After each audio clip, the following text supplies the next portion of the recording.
Sir இன்னும் கொஞ்சம் மெதுவா சார், பக்குவமா சார், சார் மெதுவா சார், வலிச்சிட போகுது உங்களுக்கு. ஆமாம் சார், ஆமாம். இன்டர்வியூ வரும்போது எப்படி இருந்தீங்க? இப்போ எல்லாரும் உங்களோட கேரக்டர் எப்படி காட்டுறீங்க? பார்க்குறதுக்கு சகிக்கலை. ஆமாம் சார், சூப்பராக பண்ணுறீங்க சார், சூப்பராக பண்ணுறீங்க. சார், நாங்கள்லாம் உங்களை தப்பாக எடுத்துக்கிட்டோம் சார். இவன் ஒரு 5 வருஷமாக உள்ள ஒரு கம்பெனி வந்து ப்ரொமோஷன் பண்ணிகிட்டு இருந்துச்சு சார். 2 வருஷமாக அந்த கம்பெனியை காணும். அவன் பேர் மட்டும்தான் சார் போடல, உங்களை வச்சு அவன் ப்ரொமோஷன் பண்ணிட்டு தான் சார் இருக்கான். எந்த கம்பெனி தெரியுமா sir? Eat 5 star, two nothing. இது ஒரு ப்ரோமோ. இதுக்கு சனிக்கிழமை 2:30 மணி வரை 3 மணி வரை நாங்கள் வந்து மெதுவா சார், மெதுவா.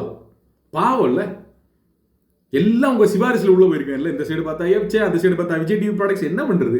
ஒன்றும் யாரையும் பேசவும் முடியாது. உள்ள இருக்க விஷயத்தை வெளியே வந்து சொல்லிட்டாங்கன்னா திருடனுக்கு தேள் கொட்டணமா பொத்திக்கிட்டு இருக்கணும்னு கேள்வி தான் பட்டிருக்கேன். முதல்ல இருக்கிறத இப்போ தான் பார்க்குறோம். நல்ல ஃபோர்ஸ் சார், நல்ல ஃபோர்ஸ். இப்படியெல்லாம் அடிக்காதீங்க சார். அவன் நீங்கள் பேசுகிற பேச்சுக்கு நீங்கள் இப்படிலாம் கொடூரமாக பேசுனீங்கன்னா அப்படித்தான் உள்ளே ஏதாவது பண்ணிக்கிட்டாங்கன்னா என்ன பண்ணுறது?